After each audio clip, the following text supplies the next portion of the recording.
Bien le bonjour. Au début du mois de mars, le Québec et le Canada ont constaté avec stupeur qu'ils n'allaient pas être épargnés par un nouveau et dévastateur virus dont la communauté scientifique ignorait à peu près tout. Le gouvernement du Québec s'est alors porté au front. Hôpitaux, résidences pour aînés, écoles, garderies, manufactures, transports, distanciation physique, déplacements, équipements sanitaires. Pendant ce temps, et pour sa part, mais avec un retard certain, Ottawa a fini par améliorer les contrôles aux frontières et se doter, en quelque sorte, d'une astronomique marge de crédit. Le fédéral a ensuite mis en place des programmes voisins de ses juridictions en matière d'assurance-emploi. Au premier chef, la subvention salariale, qui est une suggestion du Bloc québécois à laquelle il s'était d'abord opposé. Il a aussi créé la prestation canadienne d'urgence, mieux connue sous l'acronyme PCU. Il a offert aux entreprises un accès à du crédit et effectué un transfert en santé pour l'ensemble des provinces à la hauteur de 500 millions de dollars. Une somme qui fait pâle figure en regard des montants déployés pour les autres programmes. Toutefois, après avoir mis en place ces programmes transversaux, Ottawa s'est laissé tenter par des interventions sectorielles. La prestation d'urgence pour étudiants en est un exemple. Elle représente, après tout, une ingérence directe dans une compétence des provinces. Et d'ailleurs, le Bloc québécois demandait que la part du Québec lui soit versée directement et sans condition.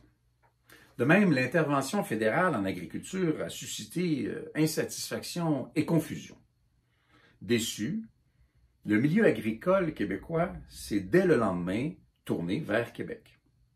Pourtant, ce même gouvernement fédéral a laissé les entreprises agricoles qui n'en ont ni l'expertise ni les installations assumer à sa place l'encadrement sanitaire des travailleurs agricoles étrangers accueillis sur le territoire. Dans l'urgence, le Québec s'accommode de telles ingérences. Mais il n'en fallait pas davantage pour qu'Ottawa succombe à ces tentations centralisatrices et se permette des interventions incorrectes sur la gestion québécoise de la crise. Ainsi, après la directrice de la santé publique du Canada, la scientifique en chef du Canada, certains ministres et responsables au Québec, le premier ministre lui-même, des chercheurs et des médecins canadiens reprochent au Québec de ne pas faire comme eux. Nous reprochent que Québec ne s'assujettisse pas à une coordination canadienne des mesures sanitaires et adopte ses propres politiques de déconfinement. Ottawa s'est même laissé tenter un instant par une prise de contrôle des soins des aînés en CHSLD, ces mêmes aînés auxquels Ottawa refuse pourtant toute forme de bonification du pouvoir d'achat.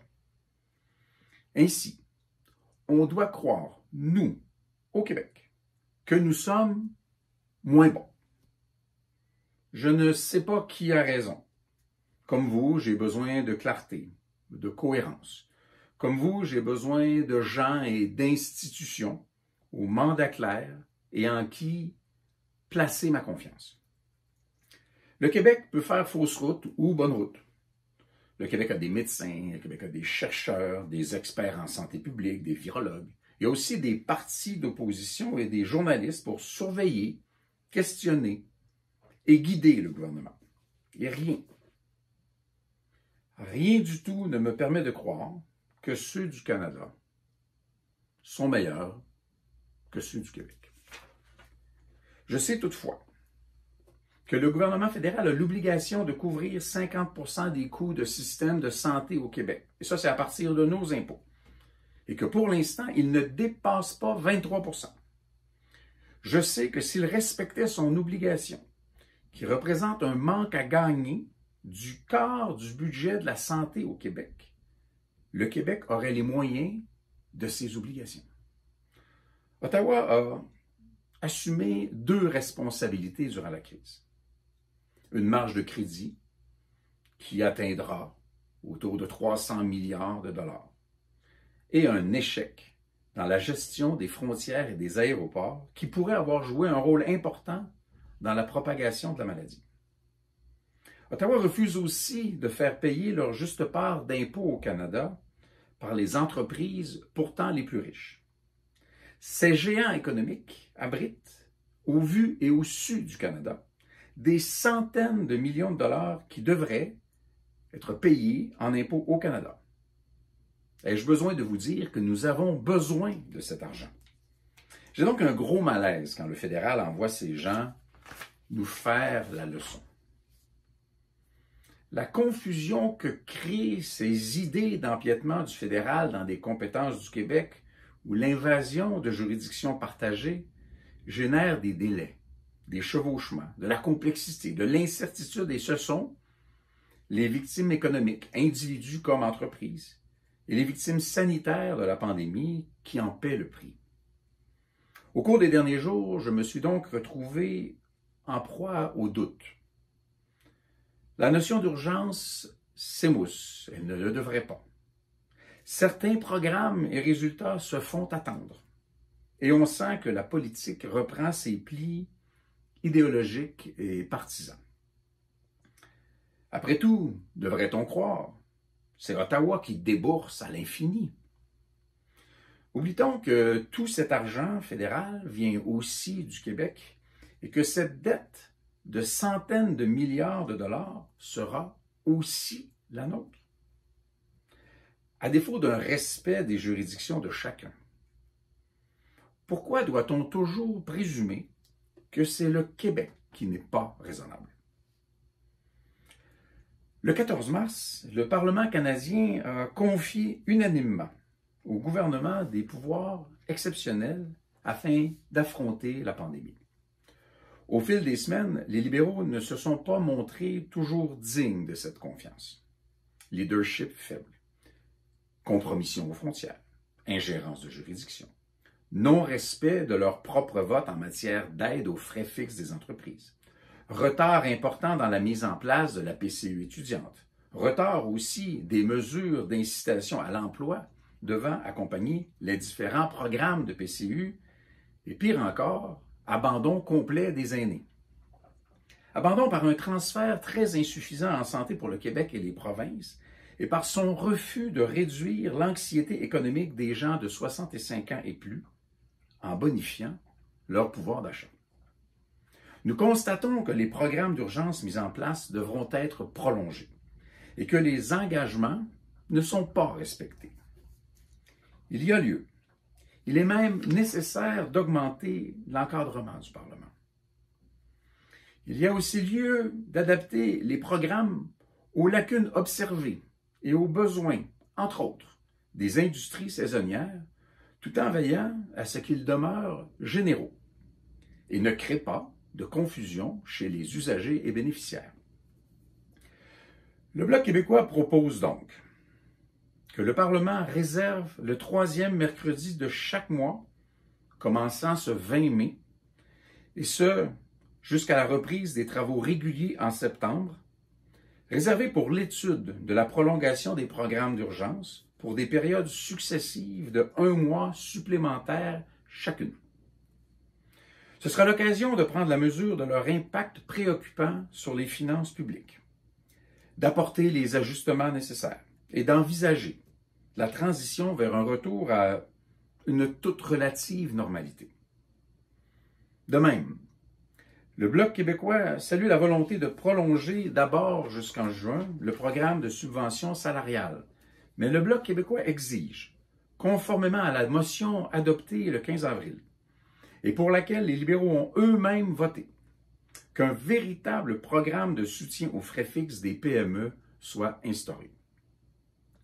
Toutes les chambres de commerce du Québec expliqueront, à qui veut les entendre, que la seule mesure de soutien au loyer est d'une part beaucoup trop restrictive, mais aussi que les besoins sont plus diversifiés et tout aussi urgents.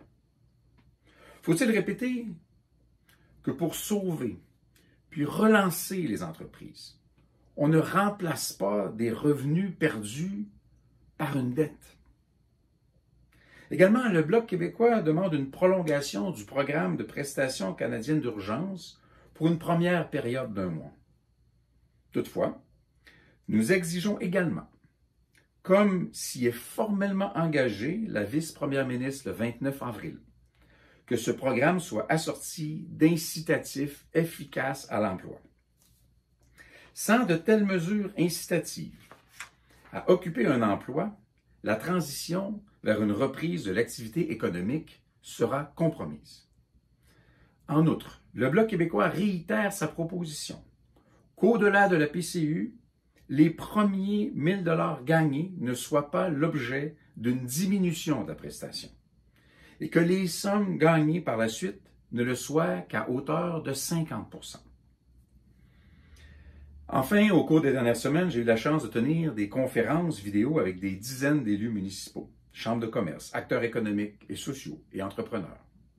Il en ressort que les programmes actuels sont inadaptés aux besoins et à la diversité et à la spécificité des industries saisonnières et estivales, que sont les pêcheries, le tourisme, les arts et souvent l'agriculture. À part être prolongés et assortis d'incitations à aussi occuper un emploi, il est crucial que les critères d'admissibilité à la PCU soient allégés pour les travailleurs saisonniers. Enfin, il est nécessaire que, compte tenu du chiffre d'affaires de la plupart des entreprises dont l'activité est saisonnière, que le programme de prêt de 40 000 $, dont 10 000 $ peuvent être convertis en subventions, soit modulé selon le chiffre d'affaires afin de prolonger le délai de remboursement et d'augmenter le ratio de conversion en subvention. À défaut, de nombreuses entreprises non seulement ne reprendront pas leurs activités cette année, mais beaucoup ne le feraient pas davantage en 2021. Elles fermeront. Je ne peux pas compléter cette réflexion sans revenir sur l'enjeu des aînés. Un enjeu qui suscite de plus en plus de colère et d'indignation. Si Ottawa veut réellement aider les aînés, il doit, d'une part, ne plus retenir les transferts en santé dus au Québec et aux provinces. De même, il doit, puisque telle est en effet sa juridiction, ajuster le pouvoir d'achat à l'augmentation bien réelle du coût de la vie qui frappe les retraités de plus de 65 ans déjà aux prises, avec une anxiété économique et sanitaire et un terrible isolement. Nous demandons 25 $ par semaine. Le Bloc québécois a obtenu de véritables gains pour le Québec depuis le 21 octobre en adoptant une approche de collaboration. Et ce, au point qu'on nous l'ait parfois reproché. Nous croyons de tout cœur que tel est notre devoir. Si toutefois cette ouverture est détournée par le gouvernement afin d'empiéter sur les pouvoirs de l'Assemblée nationale du Québec, s'il entreprend de convertir cette terrible crise en opportunité politique, ou s'il cesse de prêter une oreille sérieuse aux demandes et aux besoins du Québec, nous nous dresserons entre Ottawa et les Québécois pour assurer le mieux-être de nos gens sans compromis. Dans l'intervalle, notre seul désir, notre seul devoir en est un de vigilance, de rigueur, de clarté, de proposition et surtout, de compassion. Merci et restez braves.